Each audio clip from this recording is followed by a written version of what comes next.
Hola, los saludo en este 15 de septiembre en el cual celebramos el nacimiento de Porfirio Díaz. Es falso eso de que hoy fue el grito de independencia y demás. No, no. Hoy es el cumpleaños de don Porfirio Díaz. Él fue el que instauró esta festividad del grito de independencia. Y pues bueno, hay que celebrar a don Porfirio. El día de hoy vamos a ver el tema de los horizontes culturales de México. Este título, Horizontes Culturales, algunos autores se lo dan para separar la época prehispánica por etapas. La época preclásica, que es del año 2500 a.C. al 200 después de Cristo. La época clásica, del año 200 al 900 después de Cristo. Y la época posclásica, del 900 a 1519 después de Cristo, que es cuando llegan los españoles a nuestro territorio.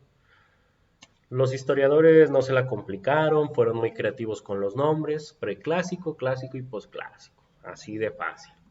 Y nosotros también así de fácil los vamos a definir, para no meternos tanto en problemas, en textos y demás.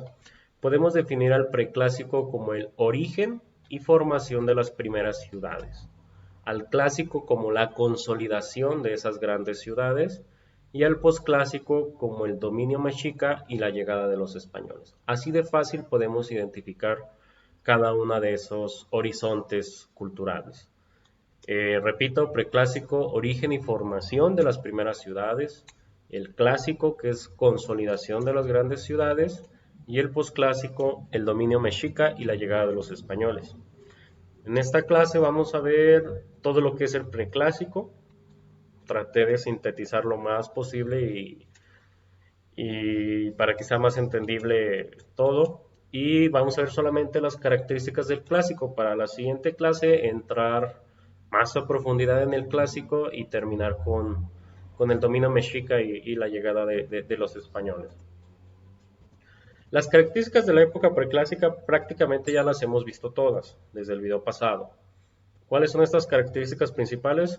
Primero, el descubrimiento de la agricultura, que ya hablábamos que fue algo, si bien es algo simple, fue algo muy importante y que fue lo que marcó la historia hasta nuestros días, porque gracias a ese descubrimiento de la agricultura se crearon aldeas, que es la primera característica, la segunda característica de la época.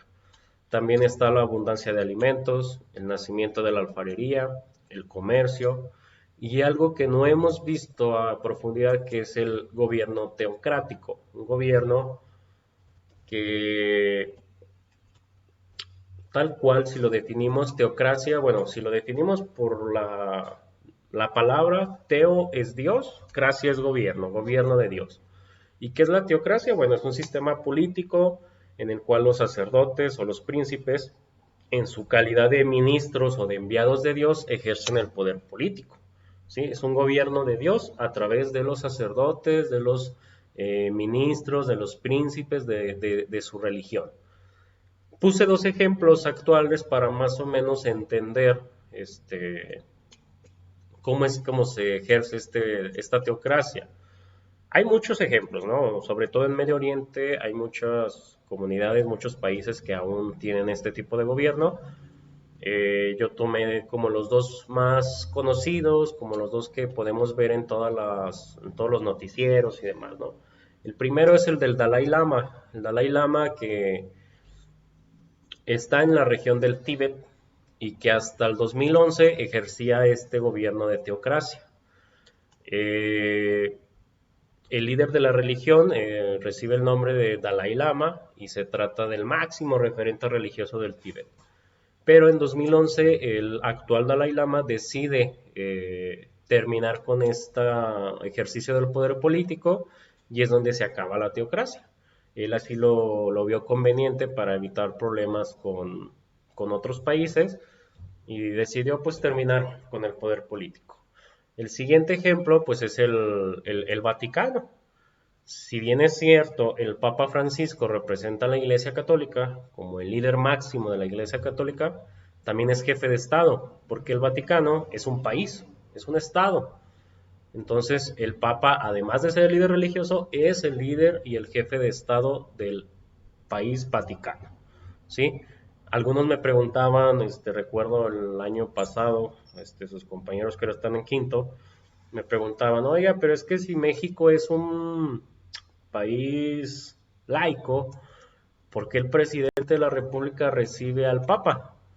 Y ahí lo vemos en la imagen de la esquina superior, donde Enrique Peña Nieto residía junto con su ex esposa ahora, Angélica Rivera, recibían al Papa Francisco, pero lo recibían en calidad de jefe de Estado, como reciben a cualquier presidente. No lo recibían como líder religioso, ¿sí? Sino lo hacían como jefe de Estado. Por eso ahí está la bandera de México y la bandera del Vaticano. Pero más o menos es como quiero que entiendan esta cuestión de la teocracia, ¿no? Ministros, sacerdotes, que se cree que tienen pues el poder de Dios y por tener ese poder de Dios ellos pueden ejercer el poder político. Era lo que había en aquella época, ¿sí? Y que nos lo vamos a encontrar durante toda la época prehispánica, este poder teocrático. Otros historiadores dividen el periodo preclásico, como si se fijan, es un periodo muy largo, es un periodo de 2700 años, lo dividen en tres etapas. Otra vez muy creativos los historiadores, los llaman preclásico temprano, preclásico tardío y el preclásico medio, o sea, muy creativos. Vamos a ver primero lo que es el preclásico temprano. El preclásico temprano surge en el sureste del país. Aquí lo vemos, es más o menos del sur de Veracruz, Tabasco, una partecita de Oaxaca, otra partecita de Chiapas, pero especialmente surge en la parte del sureste de Veracruz y el oeste de Tabasco, que es donde se asientan los olmecas. Los olmecas pues, se caracterizaron por ser muy buenos comerciantes, estaban en una región donde hay mucha vegetación, donde hay mucha agua, y empezaron a crear muchos alimentos, y ellos lo que hacían era viajar a otras regiones para poder llevar sus alimentos y comerciarlos. También eran grandes constructores, fueron los primeros que empezaron a construir grandes ciudades, grandes templos. Y también, bueno, lo más famoso de ellos son sus grandes cabezas, los cabezas olmecas, que ahí están en las imágenes, que son bastante grandes, y realizaron el primer sistema de escritura. Un sistema de escritura muy básico, no había gran complejidad en él, pero fue como los primeros esbozos de cómo comunicarse con otras personas. Entonces estas son las características del preclásico temprano. Se desarrolló en el sureste del país, empezaron los rituales religiosos y, muy importante, los lugares donde había templos se convirtieron en las capitales. Más o menos hasta nuestros días conservamos esto, ¿no? Las capitales del país son donde las capitales de cada uno de los estados del país, perdón, es donde se encuentran, por ejemplo, las catedrales, ¿no? Entonces, es algo que se ha ido conservando con el paso de los años. Por eso yo les decía en el primer video que muchas cosas que vemos en esta etapa de historia, aquí las relacionando para poderlas entender con nuestros días. Y bueno, esta es la primera etapa que es el preclásico temprano. Después encontramos el preclásico medio. Aquí yo puse, digamos que las tres características más fuertes que había. Obviamente hay muchísimo más, pero nos tardaríamos mucho tiempo. Entonces quise poner como que estas tres para diferenciar cada una, ¿no? En el preclásico medio encontramos edificaciones más grandes, ¿sí? Recuerden que empezábamos con chozas, con cuestiones muy básicas, con madera, un poco de lodo, después fueron creciendo, construyendo los templos y ahora ya las casitas de aquellos personajes pues ya eran con piedra y que hasta la fecha se conservan, ¿no? Están muy bien hechas. También hay agricultura más eficiente. ¿Y por qué se hace la agricultura más eficiente? Porque ya hay sistemas hidráulicos. En las imágenes vemos un sistema hidráulico que era de lo más común, donde si se fijan, parten desde la cima de un cerro, construyen una especie de canales para que todo el agua que venía al momento de llover del cerro, pues bajara por esos canales y llegara a una especie de pileta. Y ahí era donde ellos guardaban, por así decirlo, el agua. O construían otra serie de canales que llevaban el agua directamente hacia los cultivos. Y esto provocaba que la agricultura fuera más eficiente, fuera más, pues sí, tuvieran la oportunidad de tener más productos. Porque aparte, al tener edificaciones más grandes y tener ciudades más grandes, pues obviamente la población iba creciendo. Y ellos tenían que buscar las maneras de tener de una manera cercana el agua y tener abundantes frutos en su comunidad. El preclásico tardío, que es la tercera etapa y última del preclásico, surgen nuevas ciudades, ya empiezan a surgir no solamente estaban los olmecas, sino que ya empiezan los mayas, ya empieza a surgir Teotihuacán, empieza a surgir Monte Albán, empiezan a surgir muchas civilizaciones, muchas ciudades, y bueno, ¿cuáles son esas características? Primero, el surgimiento de nuevas ciudades. La segunda, la cuenta larga, que es el calendario maya, que ahorita lo vamos a ver. Hay construcción de observatorios astronómicos. La primera etapa, si se fijaban, era cuestión religiosa. Era la cuestión religiosa, construir templos y demás. Ahora empiezan a construir observatorios astronómicos. ¿Y qué es con esto? Con el observar las estrellas, el observar el día, la noche, como empiezan a construir sus calendarios y como empiezan también a construir esta religión politeísta de cultos a diversos elementos de la naturaleza.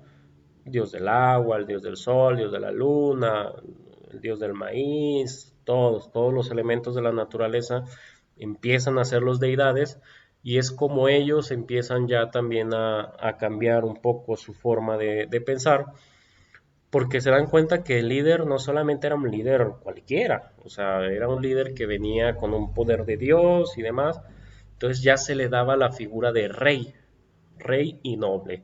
El rey es la persona que todo mandaba, que todo se merecía, que era el que tenía más poder, y el noble que era el ciudadano común y corriente, el ciudadano de calle, que simple y sencillamente pues se la pasaba trabajando para servirle al rey, ¿no? Entonces, vamos viendo cómo va avanzando en estas tres épocas preclásicas, pues la creación de la civilización, ¿no? O sea, partimos desde los nómadas que llegan, descubren la agricultura, empiezan a construir sus casitas muy simples. Después partimos con una consolidación de la agricultura a través de obras hidráulicas, donde ya hay líderes de las comunidades, donde empiezan a crecer las comunidades y donde empiezan a surgir nuevas ciudades para terminar con calendarios, con construcción de observatorios astronómicos y sobre todo con la figura del rey y del noble. ¿Qué era este calendario maya que se conoce también como la cuenta larga? Bueno, los mayas llevaban una cuenta de los días transcurridos a partir de lo que ellos determinaron como el inicio de la era actual. ¿Sí? Se conoce como el calendario se conoce como cuenta larga y tiene 5 posiciones que son las que tenemos en la imagen.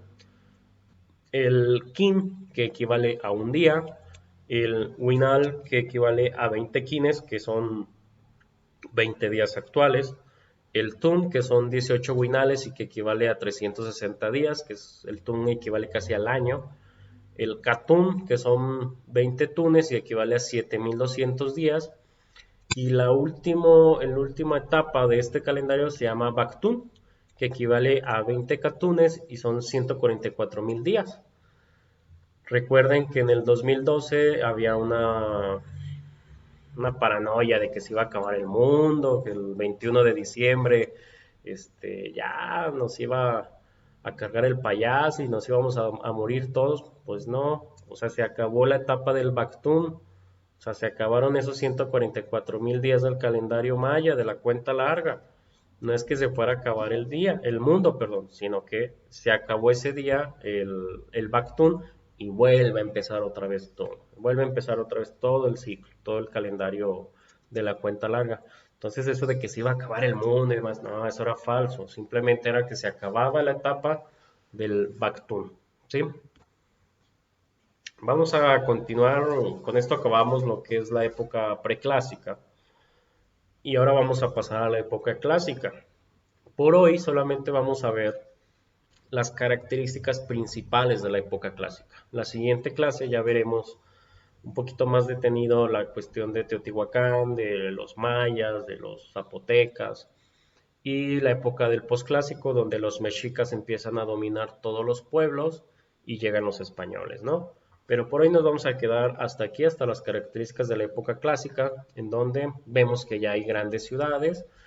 El perfeccionamiento de la agricultura ya no solamente era con obras hidráulicas, sino que ahora se utilizaban las chinampas, los huertos y las terrazas. Había mayor crecimiento poblacional y empezaban a consolidarse las familias poderosas. Ya no era como que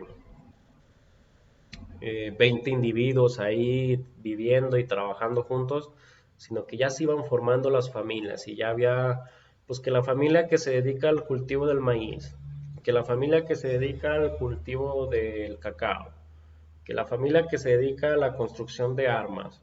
O sea, ya había una consolidación familiar dentro de las ciudades. Eso va cambiando también la forma de pensar porque va siendo una disputa entre familias por el poder, ¿no? Ver quién es el que tiene más, incluso desde quién es el que tiene más números de personas en su familia hasta quién es el que tiene más tierras trabajadas, etcétera, ¿no? ¿Qué es esto de chinampa, huerto y terraza? Bueno, aquí vemos unas imágenes. La parte de arriba son las chinampas. Las chinampas es una especie de embalse. Lo hacen ah, con mismos troncos de los árboles. Van haciendo los embalses una especie de plancha grande, hecha de madera. Y sobre esa madera van echando la tierra. ¿Sí? Son como una especie de cajitas pero grandes. Y los hacen sobre lagos, sobre el agua para que la misma madera y con la tierra van chupando el agua del lago. Los que actualmente existen, que son estos que están aquí, todavía hay en el lago de Xochimilco, todavía hay ahí algunas chinampas, pero ya son ya no hay cultivos, ya nomás son así como que para el recuerdo. La otra parte que son las huertas, pues es como las conocemos, ¿no? Una huertita afuera de la casa, una huertita donde cultivaban, qué sé yo, jitomate, maíz, etcétera. Y las terrazas que en México no son tan visibles, se conocen más las de Perú, las del Machu Picchu, que son estas más o menos y que son en cerros, van construyendo como niveles en los cerros. Y eso lo hacen para ir aprovechando el agua cuando llueve, ir aprovechando cómo va cayendo el agua y lo van haciendo así como si fueran escaleritas. Ahí en Calvillo todavía hay en la entrada de Colomos, en la entrada de Calvillo, ustedes pueden, viniendo de Calvillo hacia Aguascalientes a su mano derecha, pueden ver ese tipo de terrazas. No hay cultivo, hay nada, no hay nada, pero se van viendo cómo están esas terrazas hechas con piedra y parecen escaloncitos, escalones muy gruesos en el cerro. Y es como más o menos pues pueden ustedes imaginarse cómo ellos hacían sus cultivos. Y bueno, por hoy ya es todo. Al ratito les subo la actividad que durante este parcial pues han sido solamente las preguntas. Ya en el siguiente parcial vamos a cambiar, como ya vamos a ver temas más, todo lo que resta, las siguientes semanas cuando terminamos la época prehispánica y todo lo que resta del semestre vamos a ver la época virreinal. Entonces ya habrá oportunidad de ver, de hacer trabajos como más, algún mapa conceptual, ya veremos, historietas incluso. Por ahora, en este parcial, pues sí lo manejamos así muy sencillo, las pruebas muy sencillas para que ustedes vayan calentando motores y ya en el segundo parcial ya no se les dificulte trabajar. Entonces, pues cuídense mucho, nos vemos después y hasta la